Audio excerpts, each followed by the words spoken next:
Hello again, I'm back with my Dragon 64 and arrived in the post today was this video cable, so I can now try this out on a bigger screen because I don't have to rely on the RF output. This supposedly has composite and it's got left and right audio. It's only a mono output, but I assume that both are connected through. So we'll try that out in a bit, but first off I'm going to clean up all the years of grime that I've got on here. My trusty old retro cleaner, and we'll give this a go, see how this comes up. So yeah, that's definitely getting something off. I'll have a little work on this and I'll be back in a bit once we've cleaned this up a bit further. Right, we're beginning to get there. We've got the case all nice and clean. I'm now going to work on the keyboard. If I was going to do this properly, I'd probably use a key puller, pull all the keys off, wash them, put them back. I'm very reluctant to do that generally.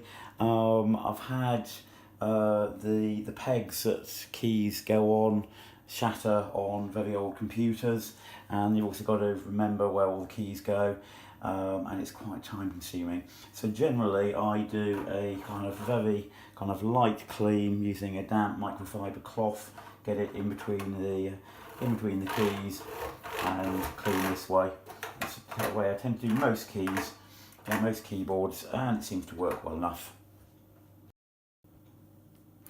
Right, the Dragon's all nice and clean and shiny. The keyboard's clean enough for my purposes.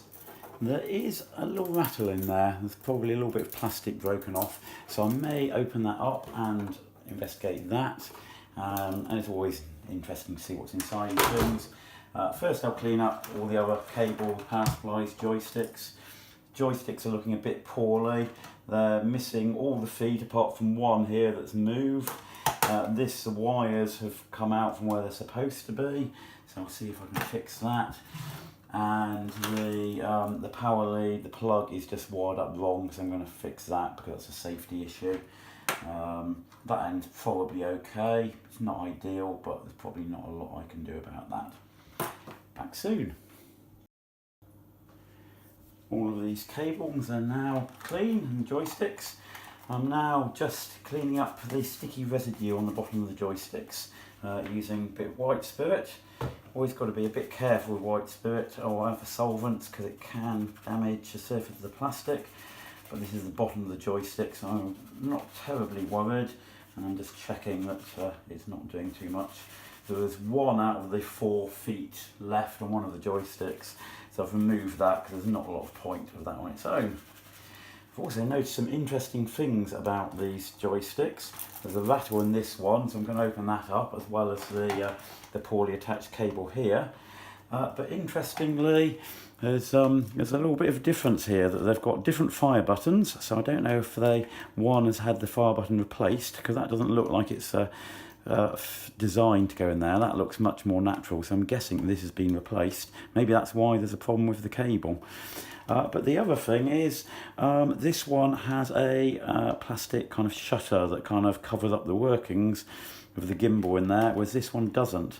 So I wonder if this has been opened up and a piece lost at some point. Anyway, we'll have a look inside them in a bit once I've cleaned up the sticky residue. Right, that's the cleaning all done, so time for a bit of dismantling. Move over to the dining table for a bit more room. Apparently breaking the seal invalidates the guarantee, but it seems that that's already been done. Oh, and a screw missing there as well. Let's see what's inside this little thing. Looks like it's fairly easy 3 screws to get in.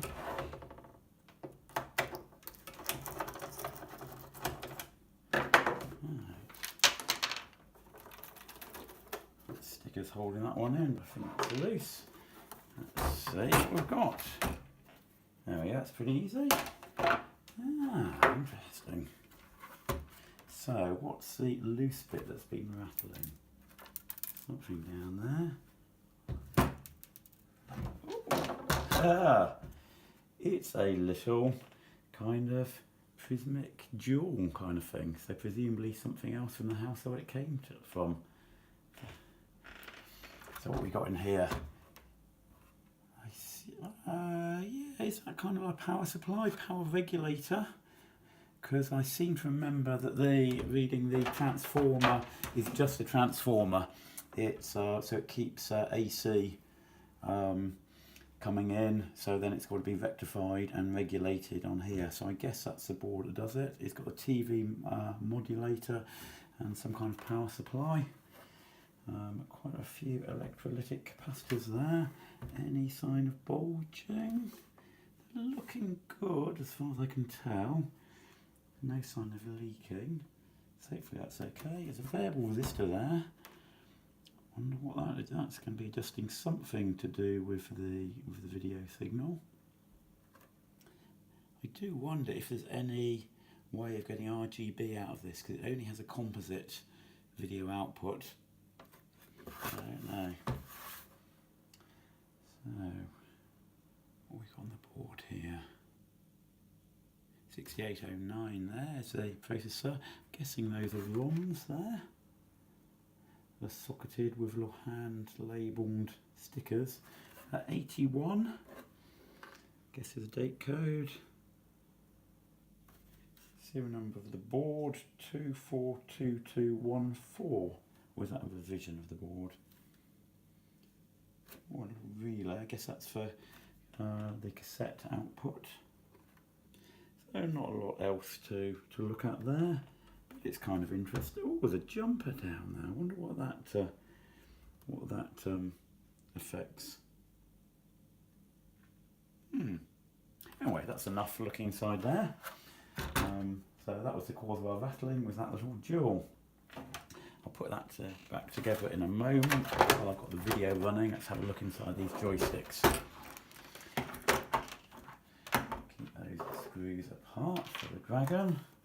These look like that's only got 3 out of 4 screws left in, and I think that only had 2 out of 4 screws left.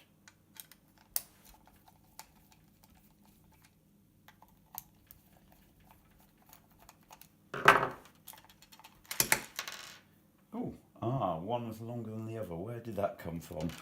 Maybe we can figure that out. Okay, so there's the inside. You've basically just got 2 variable resistors controlled by that.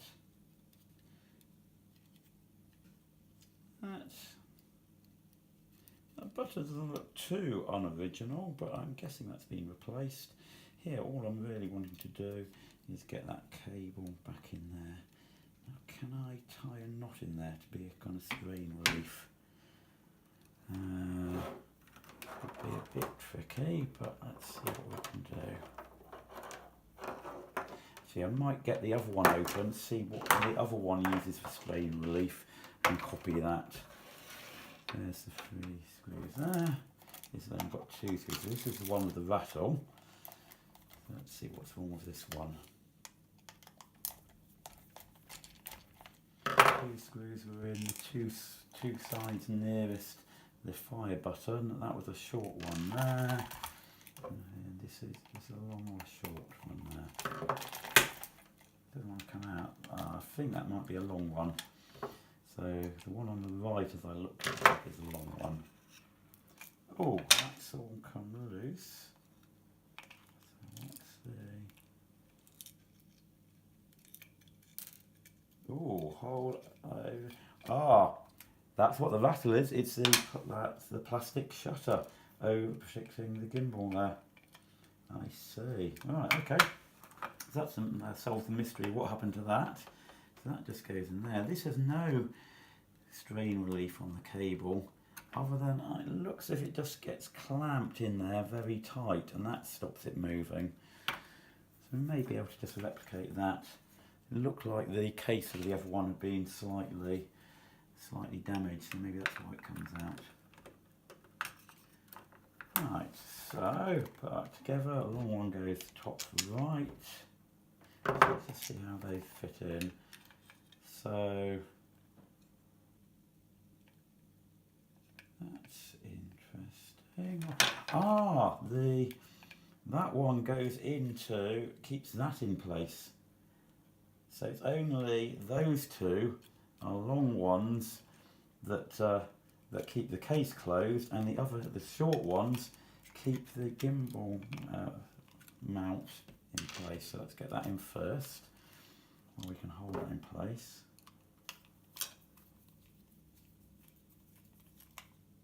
It'd be nice if we could have another one of those. That seems to be holding it enough. I might later see if I can find something that'll fit in there. Right, that goes back in there, and then a long one goes in there to keep the case closed.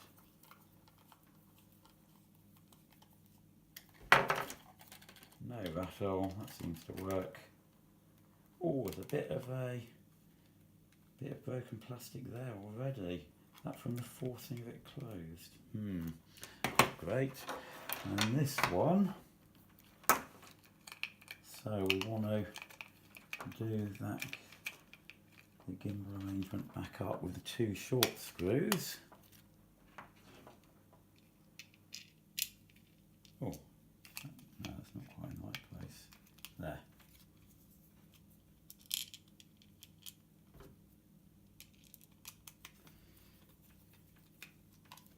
And the other one.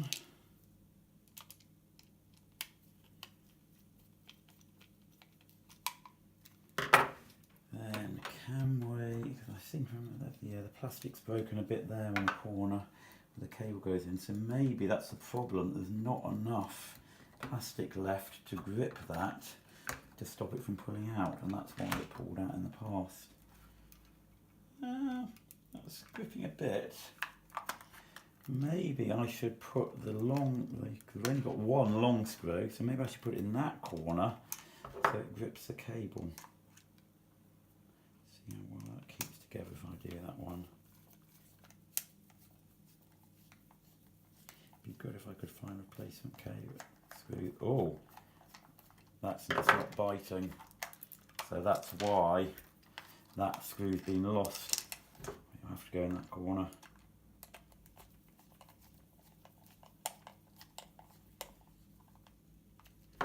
We got enough there? Well, it's not great.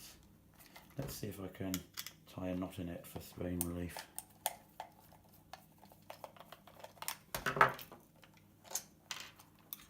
So we want to get the knot as close to that end as we can. Feed that through.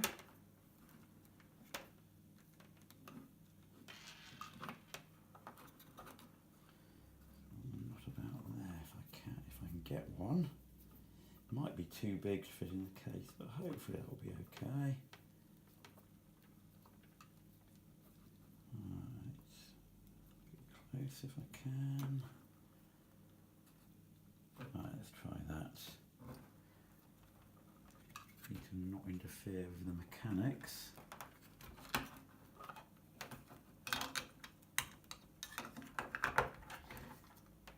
There we go. Got decent strain relief now. So hopefully that won't come out again.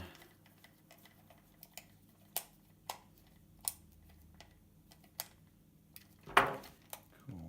I wonder if it's worth doing that with the other one. Might try it with the other one. And I also need to rewire this plug because the outer insulation isn't being gripped by the cable grip.